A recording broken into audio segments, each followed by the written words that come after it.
at least one death. It's been linked to the Stone Canyon fire. We do have a lot of law enforcement resources staged here and also on standby that if we do need to do additional evacuations, we can ramp up quickly and get people out of harm's way. Stone Canyon is not Colorado's only concern. Fire officials are also battling the Quarry Fire, which continues to spread rapidly. We have a rattlesnake problem to deal with, so we have a lot of things to be concerned about for our firefighters today. Fires are also spreading in the Alexander Mountains. We have evacuated about 4,000 people on a mandatory evacuation and another 800 involuntary evacuations. In California, the Park Fire remains the biggest challenge. Its burn mark now spans almost 400,000 acres. It's bigger than the city of Los Angeles. Rescuers are saving people and pets from harm, and these dogs are repaying that favor, offering therapy for those who... Ordering people out of their homes is always a tough thing to do. We recognize that the anxiety and the trauma that visits upon people. Jamila Muhammad, Spectrum News.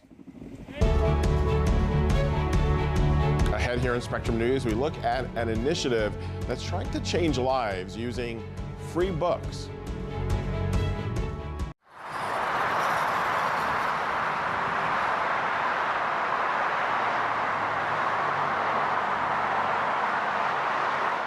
Medicaid and CHIP offer free or low-cost health coverage for kids and teens. These programs cover doctor's appointments, hospital visits, prescriptions, shots, and more. As parents, we get peace of mind knowing that our children are covered if they are sick or get injured. You may now be eligible for Medicaid too, even if you've applied in the past. Enrollment is always open. Visit insurekidsnow.gov or call 1-877-KIDS. Hi. Deprioritized. But it's a work call. Oh, a work call? Oh, deprioritized. T-Mobile home internet relies on cell phone towers, so when their network gets busy, Not the fridge, come on. you can be deprioritized. It's too bad, it's a good movie. Yeah. Forget T-Mobile cell phone internet. Get home internet that puts you first. Get Spectrum. I'll be here to hear what's on your mind. Take this time to talk and get it right. You know I'll be there all your life. When you need me, I'll be by your side. Little everyday conversations about the dangers of underage drinking can make a big difference. An answer to one of society's biggest questions may be found in the youngest minds. Does poverty impact a child's development, their performance in school? The hypothesis that mothers who have access to cash raise babies with stronger brain development. The basis of the baby's first year study is really to understand whether providing economic support would change children's trajectories. Exploring your health, budgeting for brain development, available on all your favorite devices.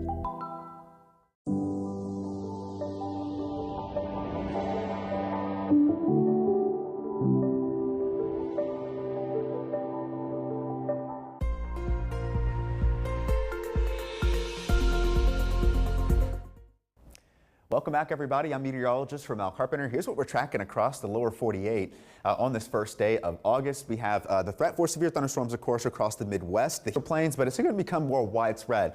Places in the southeast and up into the northwest going to be getting in on the action with the heat alerts over the course of the day today. And then we're also monitoring the tropics for some potential activity that could be happening as early as this weekend. So this dome of high pressure upper level ridge has been responsible for the extreme heat across the central plains. It's going to be shifting more towards the west coast, which is going to lead to some excessive heat warnings and heat advisories in a place like Washington, Oregon, up into the Idaho region, which is dealing with poor air quality as well due to those wildfires across that region. And in the Central Plains, we still have excessive heat warnings along the Mississippi River Valley, heat advisories through the Carolinas down into Florida. An excessive heat watch is in place for southeastern Virginia throughout the day today. I think that's going to stick around for Friday as well. When you factor in those dew points in the upper 60s, low 70s, it's going to feel a lot hotter than what the actual air temperature is. So high temperature forecast, low 90s from the northern plains, triple digits down into Oklahoma. Phoenix and Las Vegas seeing some hot temperatures as well. Take a look at Portland, Oregon, 98 degrees later this afternoon. And we're really going to be seeing that heat build in more across the southeast as we get into the day on Friday. This is Friday's high temperatures, upper 80s up in New York, 95 in Raleigh, 96 in Atlanta, and we're also at 95 down towards Tampa. But when you factor in the dew points that are in the upper 60s, low 70s, it's going to feel a lot hotter. Heat index values will be well into the triple digits this afternoon, ranging from 100 to 111 degrees in a place like Little Rock later this afternoon. So make sure we're taking care of our bodies, drinking plenty of water, and make sure we're also taking care of our four-legged friends as well. Way too hot to be taking the dogs out for any walks or anything of that matter with heat index values well into the triple digits. Same case for us for the southeast heading into the day on Friday. Not as hot, though, in a place like Kansas City and St. Louis as heat index values struggle to get into the 100s. Now, quick check of the tropics. Here's that system that we're watching just to the north of the Caribbean island path. Could see a tropical depression as early as this weekend, but regardless of any sort of development, I am expecting a good amount of rainfall as we get towards the end of this weekend into early next week associated with the system. Several inches of rainfall could fall across Florida and along the southeast coast as well.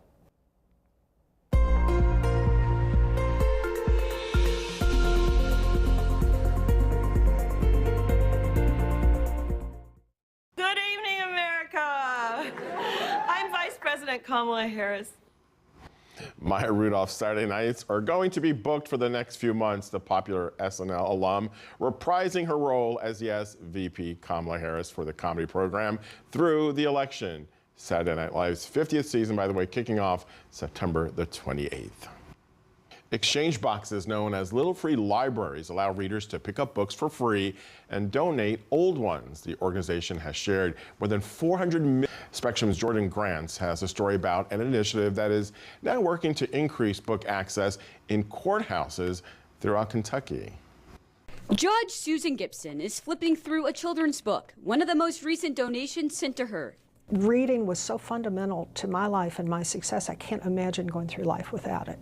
The Jefferson County Circuit Court judge has held her position for about 18 years. She says when she started taking guilty pleas, she was surprised how many people said they couldn't read and write easily. And I found that to be stunning, that so many adults who walked in here couldn't read, and how limiting it was for their life and how it probably contributed to the circumstances that got them here because they weren't employable. About 15 years ago, Gibson met Kim Michelle Richardson, a Kentucky author known for her New York Times best-selling book, The Bookwoman of Troublesome Creek, the historical fiction novel in eastern Kentucky. He works to give books to impoverished women. Using their expertise, Gibson and Richardson are teaming together to make books available for anyone who walks through the courthouse in all 120 Kentucky counties through the Courthouse Reading Across Kentucky and Beyond program. It's a way to honor the Kentucky librarians and our rich Kentucky history of,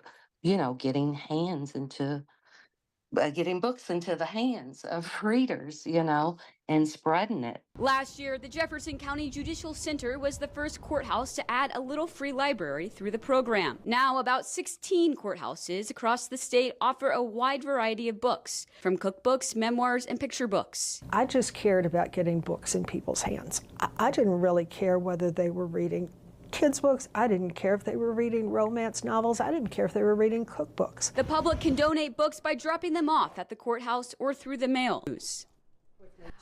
And that program, the only kind in the entire country, they do plan to expand it to other states. I'm Rocco Verticio. Thank you so much for watching your Spectrum News in 90. Coming up right after this short break. Stay with us.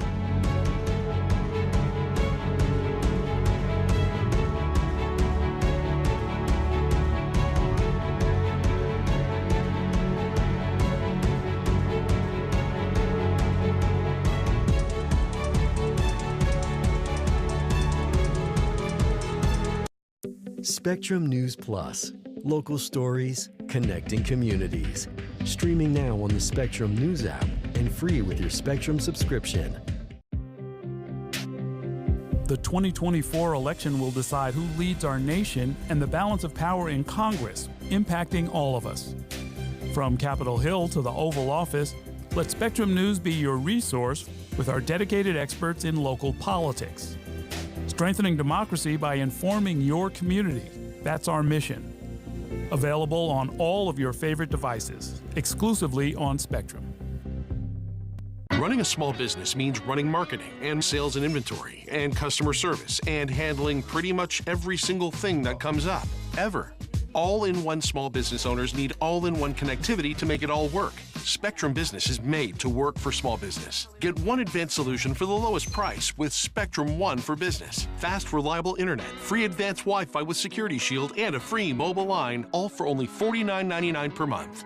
You're doing it all and can trust that Spectrum Business has your back with ultra-fast internet and over 99.9% network reliability, plus advanced Wi-Fi with Security Shield to provide 24/7 cyber protection. And get a free mobile line to stay connected all the time. Get all the connectivity your small business needs for the lowest price, only $49.99 per month. Call 855-581-6858 today. Spectrum Business. Made to work. The family's visit to the forest inspired a beautiful question. Mother, mother, am I a tree? You tell me to stand tall. You tell me to stay rooted. I think I am a tree. My child, of course you are. But what kind of tree will you be? The kind to hug or the kind to climb? Doesn't matter what you choose, so long as you choose to be a tree that's kind. Make the forest part of your story at a park near you. Find one at discovertheforest.org.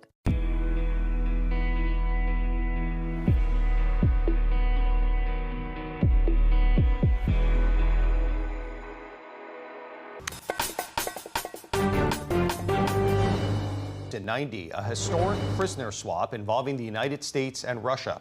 Wall Street Journal reporter Evan Gershkovich, former U.S. Marine Paul Whelan, and a number of prisoners held by Russia have been released. The deal ends an ordeal for both Gershkovich and Whelan and their families. Both were designated by the State Department as wrongfully detained. The pair touched down in Turkey this morning ahead of the agreement. A New York appeals court denies former President Trump's request to lift a gag order in his hush money case. Trump says his conviction in May constitutes a change in circumstances that warrants lifting the restrictions. But the panel rejected that claim, saying the fair administration of justice includes sentencing. Vice President Kamala Harris slams Trump after he falsely questions her race. Trump told black journalists yesterday that Harris, quote, happened to turn black a few years ago. Harris responded by saying, quote, it's the same old show. Harris's father is from Jamaica. Her mother is from India.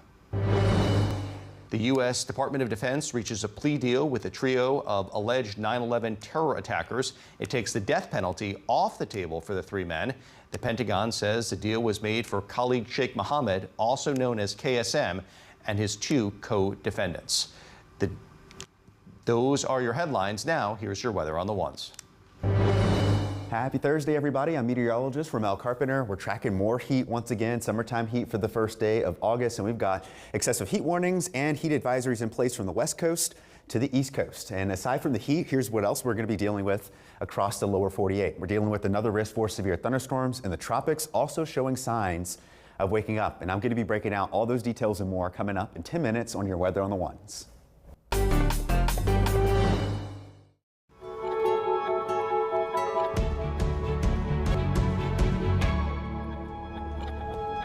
Wall Street Journal reporter Evan Gershkovich and former U.S. Marine Paul Whelan are returning to the U.S.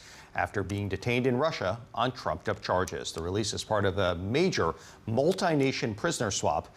This was the scene earlier in Turkey, where the plane carrying the two apparently touched down. I'm Josh Robin, and you're watching Spectrum News. Reports indicate at least 24 prisoners were part of the deal involving 7 countries, including the U.S., Germany, and Russia. It's being billed as the largest prisoner exchange since the Cold War.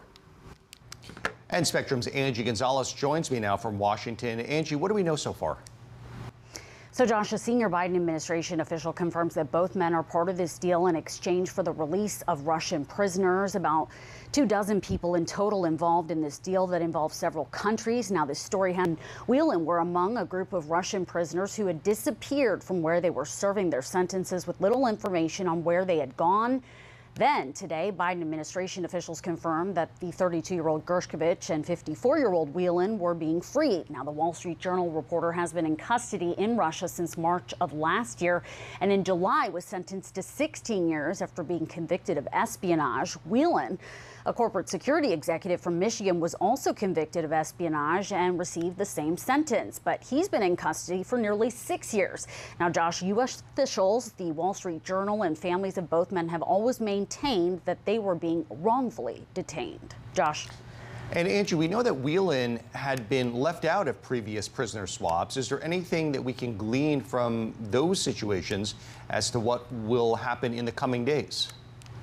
Yeah, so some believe that this is the largest prisoner swap to take place since the Fitch and Whelan are not the only ones, as we mentioned, that are being freed from Russian imprisonment. Now, U.S. officials say they have been working for more than a year to negotiate this deal after Whelan was last left out of an exchange for WNBA star Brittany Griner back in 2022. Now, she had been serving a 9.5-year sentence for cannabis possession. To secure her release, the U.S. had to give up notorious arms dealer Victor Boot, who was imprisoned in the U.S. at the time. Now, earlier that year, Marine veteran Trevor Reed, who was serving 9 years in Russia for assaulting a police officer, was released in another swap in exchange for a Russian pilot convicted of smuggling, drug smuggling, that is. Now, Griner's exchange took place in the United Arab Emirates, and afterwards she was transferred to an Army medical center in Texas where she received medical care. Josh, we can expect that the men will probably experience something similar. Okay, Angie Gonzalez reporting for. And joining me now to talk more about all of this is journalist Nina Dos Santos, who's been following the story closely. So, Nina, thanks so much for being here. How did this deal come about? Well, this is obviously the fruit of long and tortuous backroom negotiations between Russia and the West, including the United States, despite the fact that obviously relations between these countries are at the worst that they've been since the Cold War. This is still the most ambitious and significant prisoner exchange in terms of size and also the diplomatic leverage that has been needed to see it take fruit since, of course, the Second World War. So what we're expecting here and what is already starting to move is 24 prisoners, 16 from the West, and also Russian opposition figures who are likely to be freed by Russia in exchange for 8 figures. Ambitious about this, as I was saying before, Josh, is the fact that there are a number of different countries involved, not just the United States, but we're going to see prisoners that Russia wants back in exchange for people like Evan Gershkovich and also Paul Whelan of the United States. We'll see people that Vladimir Putin and the Kremlin want back being freed from places like Germany, Poland, Slovenia, and also other countries, including at least 3, it's expected, from the United States. There's a euphoria, to be sure, about having these innocent Americans come home. That being said, does this release not incentivize Russia or other enemies to take Americans hostage? Well, this concept of Americans and other citizens, by the way, because remember that the 54-year-old former U.S. Marine Paul Whelan, who's been in a Russian country for 5 years now, he also holds other passports, including Irish, Canadian, and British too. This concept of as relations, thanks to the Ukraine war, have deteriorated has become a real point of concern for NATO countries, in particular the United States as well. You remember that famous exchange 2 years ago when Brittany Griner eventually was released after 9 months in custody in exchange for the arms dealer Victor Bout. The reality is that we have always seen, even when relations were at their worst during the Cold War, famous prisoner swaps. And we've also seen the aftermath of those. Remember that the United Kingdom is a country where a former double agent, Sergei Skripal, was poisoned with Novichok back in 2018. He was actually a few years just before subject to another audacious prisoner swap that took place in Vienna, the capital of Austria, a number of years before. So the reality is that these events have always happened. Why is it happening now? Well, perhaps it's because there's going to be a US election taking place. Trump has said he believed that Vladimir Putin would free US citizens come what may without him having to offer anything in exchange. So even though relations between the Biden administration and the Kremlin could be close to rock bottom, it may be that the Kremlin made the calculation that they would get more if they began to negotiate now, irrespective of how things pan out in Ukraine.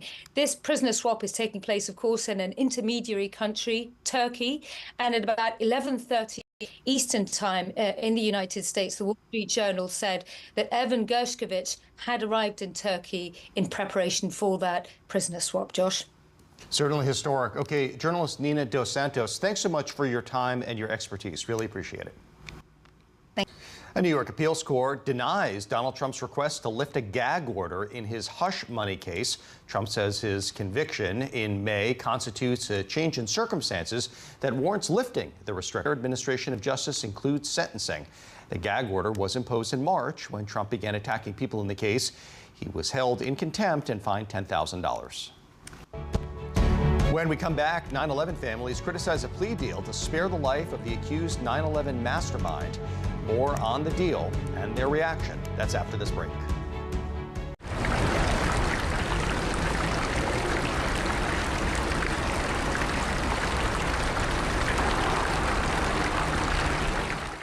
Here's the deal.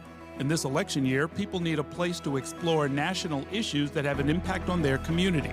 To understand those issues better, we're bringing together our team of local political journalists from across the country to break down what's happening.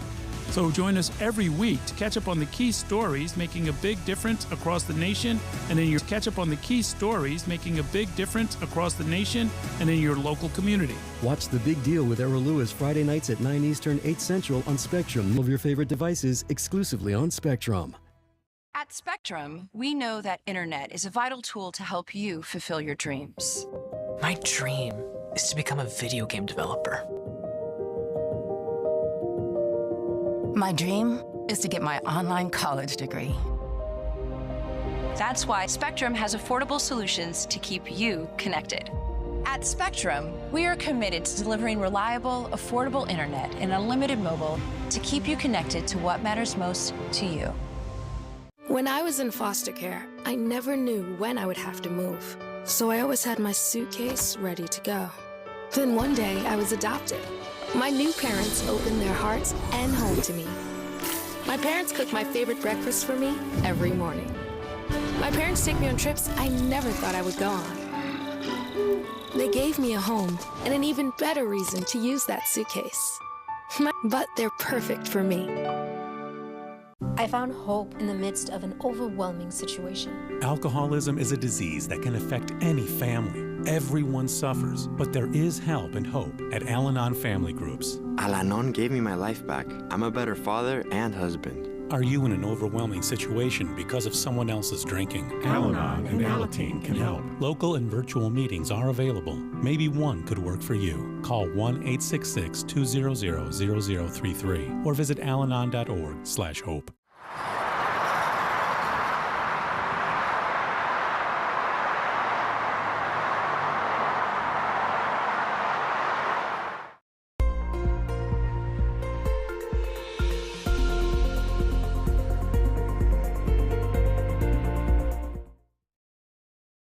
Good Thursday afternoon, everybody. I'm meteorologist Ramel Carpenter. It was a busy day in the weather department across multiple rounds of thunderstorms tracked across that location. And we saw those reports once again over the last 24 hours, mainly hail and thunderstorm wind damage reports with some gusts up to about 70, 80 miles per hour. And at the Omaha, Nebraska airport, there was reports of wind gusts over 90 miles per hour. That's equivalent to a Category 1 hurricane. Those storms, of course, fire up in the northwest and approach down towards the southeast, riding around that upper level ridge. Similar case in store for us once again, just not as high of a risk as what we had yesterday. Level 2 slight risk for Illinois into Indiana, Ohio Valley getting in on the action, and Kentucky going to be dealing with the level 2 slight risk. Along the East Coast, though, just a level 1 marginal risk for severe thunderstorms. That will continue as we close out the week on our Friday for most of the mid-Atlantic.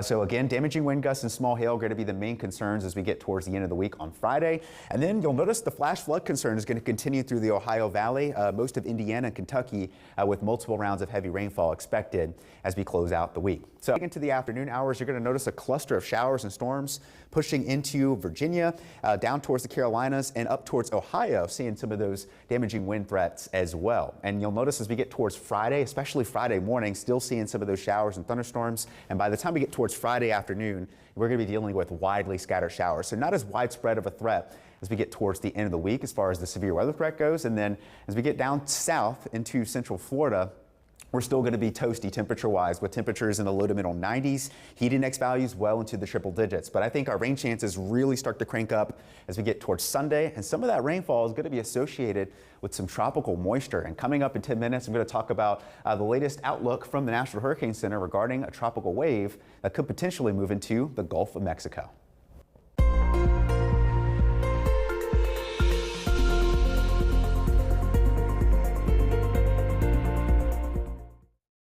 Two others reach a plea deal to avoid the death penalty. Our Alyssa Policelli spoke with 9/11 families who are outraged. Khalid Sheikh Mohammed, the accused mastermind behind the September 11th attacks, will reportedly live out the rest of his days in prison. The Department of Defense confirmed Wednesday the United States reached a guilty plea deal with Mohammed and two of his accomplices. The only solace I have is that hopefully they will be in secure detention, and they will never, ever, ever get to see their families again. Maureen and Alexander Santora lost their 23-year-old son, firefighter Christopher Santora, on September 11th. Though many of the victims' families were warned last year by the Department of Defense that a plea deal was possible, they were still holding out hope that wouldn't be the case. Keeping them alive for what reason? These people shouldn't be breathing the same air that the rest of the world breathes. They're demonic. They should have been put to death immediately. And that charade that we have to be more humane and so on and so forth. They killed almost 3,000 people. While no details about the specific terms and conditions of the deal have been released by the Department of Defense, reportedly it does not include the death penalty, instead a life sentence in prison. For many, far too lenient a fate for Mohammed, who allegedly came up with the idea for the attacks, presented it to Osama bin Laden in 1996, and even helped train some of the men who hijacked the planes. There's some level of confusion as to why people who seem to be so overwhelmingly guilty in the horrific act that they had committed would require a plea deal. I feel like that this plea deal, allowing them to remain in the exact same lifestyle that they have been accustomed to over the last 20 years, is too light and unjust, and it comes insanely short of justice for those of us who were down there. 16 years after the trial started for these men in Guantanamo Bay and more than 2 decades since the attacks. Reportedly, these 3 men will plead guilty to all charges, including the murder of 2,976 people, and be sentenced by a panel of military officers. In New York City, Alyssa Policelli, Spectrum News. Ukraine has received the first U.S.-made F-16 fighter jets. The country sought the aircraft for months to fight back against an onslaught of Russian missile strikes. This is according to U.S. and Russian officials. Ukraine has not confirmed the arrival of the jets yet. Kyiv pushed the U.S. and other Western allies for the versatile jet amid a continuous air war against Russian fighters and missiles. There are almost 100 large active wildfires burning right now in the United States. That's according to the National Interagency Fire Center on the West Coast. The fires are growing, and reporter Jamila Mohammed gives us the latest. As the wildfires grow, more people and pets are being forced to evacuate their homes. We are at planning level 5. That's our highest level of fire response. Colorado officials report at least 1 death, and it's been linked to the Stone Canyon fire. We do have a lot of law enforcement resources staged here and also on standby that if we do need to do additional evacuations, we can ramp up quickly and get people out of harm's way.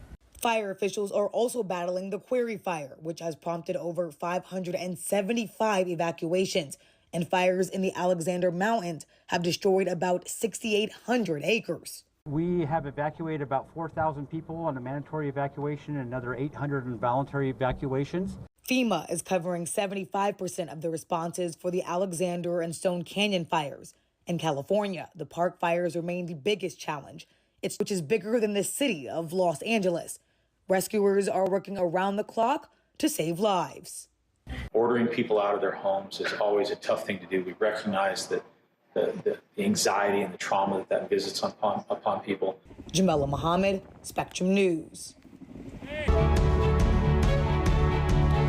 Deadly rising temperatures are posing more than just a physical danger to Americans. Just ahead, how to keep your brain calm and cool in the heat.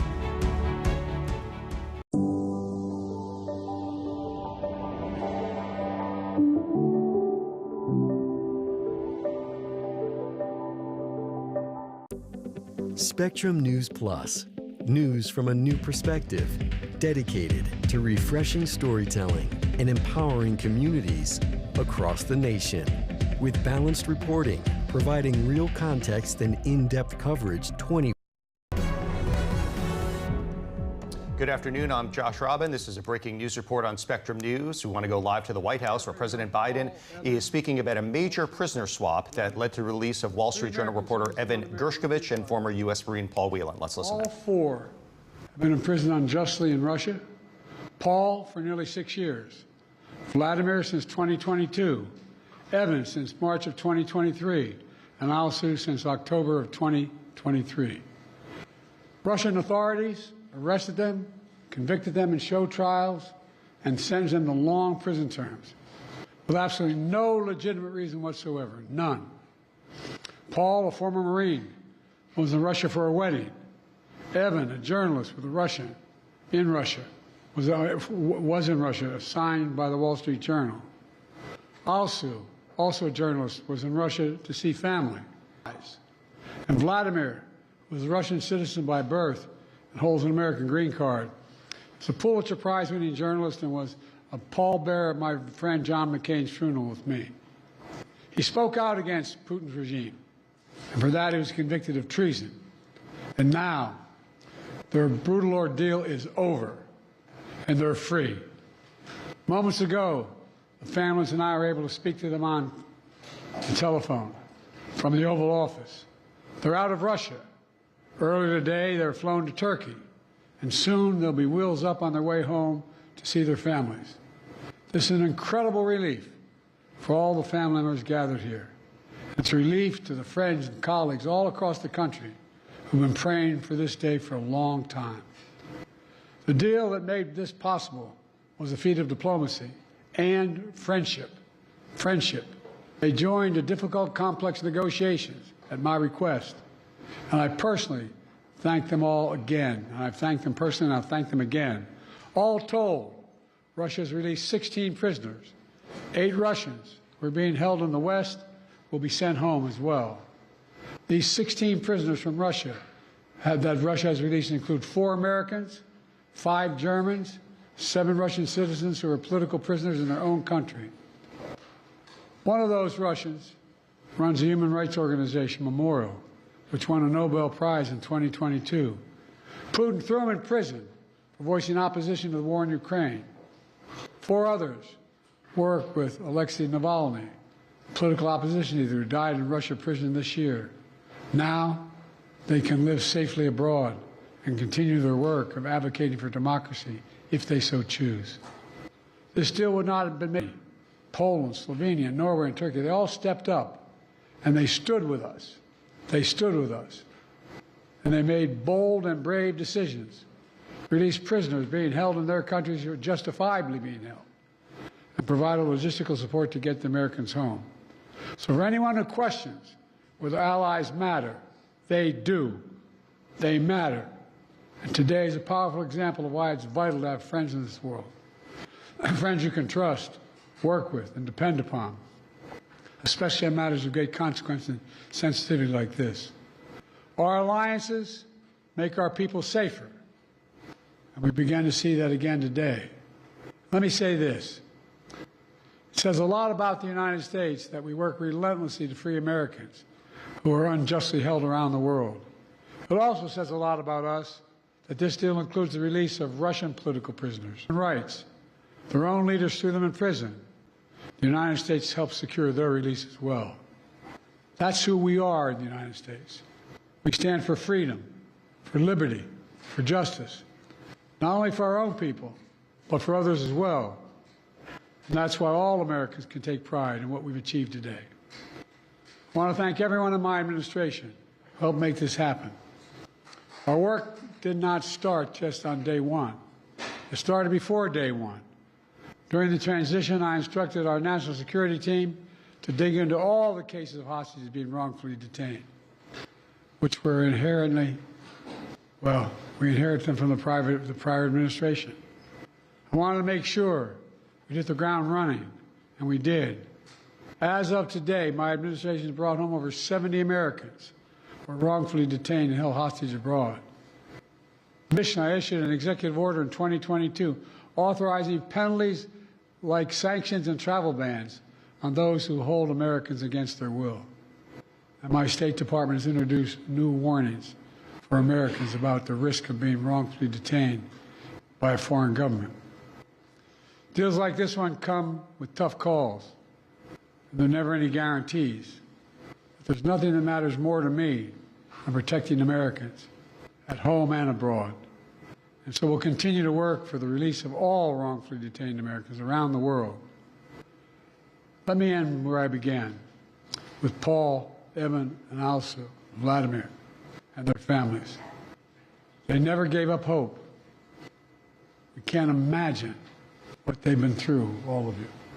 Matter of fact, this lady right here, I think, was living in the Oval Office with us for a while.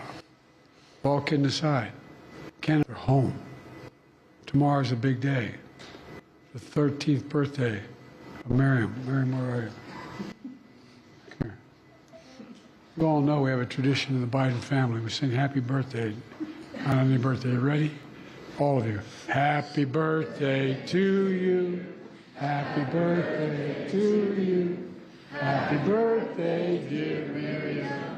Happy birthday to you. Remember, no serious guys till you're 30. God love you. She's Alsu's daughter. Now she gets to celebrate with her mom. That's what this is all about. Families able to be together again, like they should have been all along. So I want to thank you again to everyone who did their part. In just a few hours, we'll welcome home our fellow Americans. We're looking forward to that and get that done. So thank you, thank you, thank you. And this is a good day. What did you say to them on the phone, sir? What did you say when they answered the phone on the other side? I said, welcome almost home. How do you keep countries, these so-called abductor states, from simply taking more Americans in order to get more of their prisoners home? How do you end these perverse incentives, sir? Well, advising people not to go certain places. Tell them what's at risk, what's at stake. There are these negotiations, and can you speak to the complexity of working with 6 countries to secure these releases? Well, look, I'm not going to take the time now, but I'll do this later in the week. I particularly own a great sense of gratitude to the Chancellor. The demands they're making of me from Germany, which they originally concluded they could not do because of the person in question. But everybody stepped up. Poland stepped up. Slovenia stepped up. Turkey stepped up. And it matters to have relationships. It really does. These things matter. Pardon me? Could this improve relations with Russia? Is there any avenue for that after this prisoner exchange deal? As my sister might say, your lips to God's ears, man. Did you ever speak with Vladimir Putin about this? Or would you be willing to speak with Putin now directly? I don't need to speak with Putin. Anyway. How did you weigh that decision of letting somebody out who sounds like got away with murder? I got home innocent people. Thank you. All right. Thank you.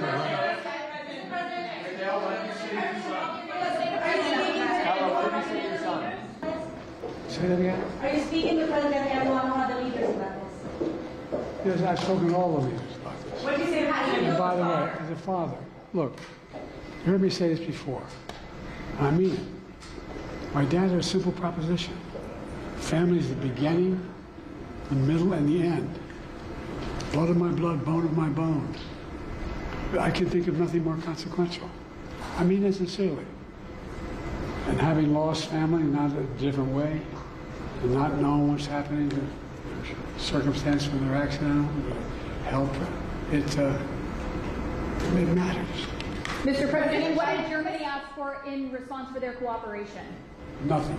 President Biden, What did Chancellor Scholz say? President Trump has said repeatedly that he could have gotten the hostages out without giving anything in exchange. What do you say to that? What do you say to President Trump now? Former. Sir, what did Chancellor Scholz say?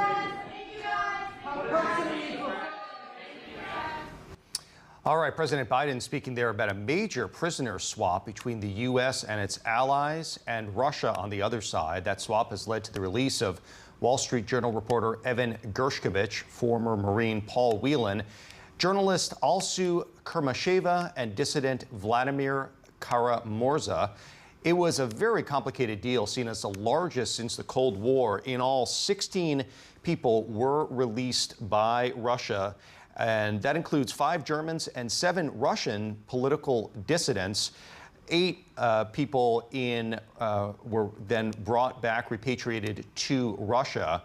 It involved multiple countries, and the release, one of those back to Russia, one of the 8, of a convicted murderer. I'm joined now by Spectrum's political reporter Evan Kosloff. He's in anchor Tim Boyum in North Carolina, and international journalist Nina Dos Santos, who lives in London. Thank you three so much for being here on a really consequential day.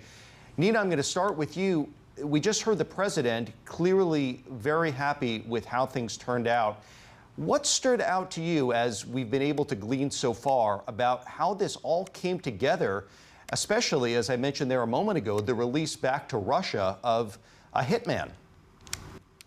Hi, Josh. Well, I thought what was really important was the fact that he called out the Chancellor of Germany, Olaf Scholz, there, because Germany has really pulled off a big ask here in handing over Vadim Krasikov. This is somebody who they say is an FSB colonel, who they say, and have convicted him, in fact, for being a hitman who killed a Georgian Chechen, a dissident, on the streets of Berlin in cold blood. In after he was arrested for a number of months, they couldn't figure out exactly who he was because he completely refuted his identity, and it was only the investigative journalism outfit, Bellingcat, that managed to identify him as a member of the FSB, thanks to a tattoo, very specific tattoo he has on his arm.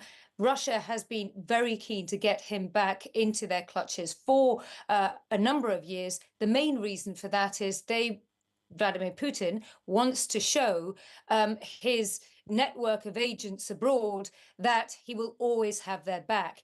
And Germany was initially loath to hand him over, but as you heard there, Joe Biden has personally thanked them at this crucial moment to say, we recognize this was a big ask and possibly the biggest, but this is more or less what clinched the deal for Evan Gershkovich's freedom, and also Paul Whelan as well, and other individuals who've been freed today. To the story. One of them really is the family emotional angle, which Biden talked about losing his own relatives. And he made this deal as he was ending his own political career. And the Wall Street Journal has a very interesting nugget on all of this.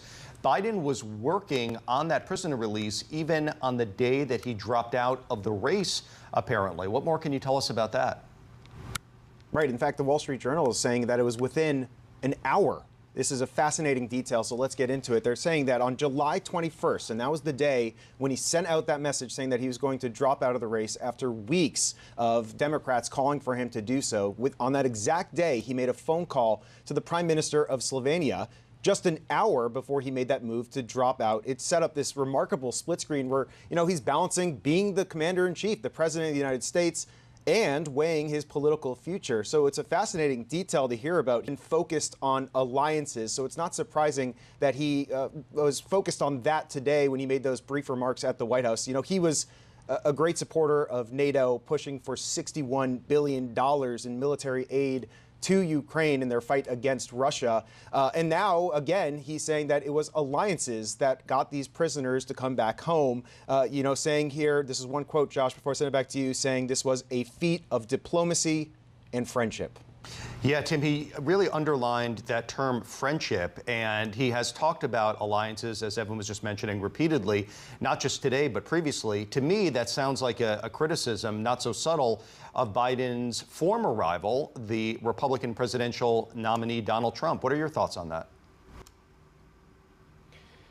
Yeah, and we're just going to have to see what this means politically moving forward, because potentially, obviously, first and foremost, the important part is these Americans coming home. You can imagine a round of applause went through that newsroom when the news came up, and that's the big headline on their website right now, obviously, for the Wall Street Journal. But there's another nugget from the Washington Post that's interesting, too, is that Kamala Harris apparently played a role in a couple key points in this, too. And so what are we going to hear from Kamala Harris in the hours ahead? And also, what are we going to hear from Donald Trump? I think another question is, what does this mean potentially for U.S.-Russia relations, or was this just a transactional moment in time and has nothing to do with the long-term relationship in this? The complexity of this deal, you can only imagine what it took to make this happen. We've heard some of the details, but this is just the beginning of what this might mean, both politically, but also obviously emotional for these families and for geopolitical terms as well. Yeah, Nina, let's turn to you. Look, there's clearly joy in all of this, and this was a question that was posed to the president. Some say that this incentivizes more hostage-taking from hostile nations. What did the president have to say about that? And questions that this raised, there are moral questions that this raised. How do countries deal and process with those kinds of questions about whether a deal like this, as happy as it might be, only incentivizes further action from bad actors? Well, Josh, he was explicitly asked that, wasn't he, by a reporter, and his answer was pretty blunt. It was more or less, this is why we advise people from our countries not to go to these countries, because as we know, Russia isn't what it was pre the Ukraine war when it started in 2022. It's a more onerous place for any Western citizen, frankly, especially if they come from a NATO country, especially if they're from the United States. But people like Evan Gershkovich, when he was taken essentially political hostage 500 days or so ago, were, let's remember, journalists doing the legitimate work of journalists. And the reality in other countries that are becoming increasingly autocratic are not safe places for people to engage in these types of activities either. So his blunt remark was, don't go there, because otherwise it's going to be really difficult for us to come and get you. And as we've seen, the political price here has been quite high for countries like Germany. Also, remember that Poland released somebody, Norway as well. And then there was a couple who were under deep cover in Slovenia who only just yesterday pleaded guilty to being Russian agents. They were under the cover of pretending to be Argentinian citizens who actually, their cover was so deep that they spoke to their own children in Spanish. They will be now returned to Russia as part of this. So it has memories of, you remember the Anna Chapman case a decade or so ago, but this is even bigger, and it comes at much, much more tense diplomatic time and the West, where Russia essentially feels that it can behave in an impune fashion to take political hostages. Nina, thank you. Evan, clearly Biden is still working and has more work to do. There are others who are still held hostage, other Americans, including 5 Americans we believe are still held in the Gaza Strip, with 3 dead there, their bodies kept there. This is among the dozens held by Hamas. Any thoughts about what's being done to win their release? Right. You know, the election has moved on from President Biden, but he still has 172 days until Inauguration Day. So that's a lot of time to make some moves. And he's got limited options when it comes to domestically. He can do things like commute sentences and executive actions, but it's really in foreign affairs where he can act unilaterally. And so that's going to be something I think we'll expect him to do. He'll try to have meetings with Prime Minister and push for the release of the hostages. That being said, he is a bit of a lame duck. In case in point, Netanyahu met with Trump and Harris while he was here in Washington. Okay, we'll have to see if this ceasefire deal happens while Biden is still in office, something he clearly would like. Evan, Nina, Tim, thank you so much for your expertise, your analysis. Thank you at home for watching. I'm Josh Robin. We have more news right now on Spectrum News.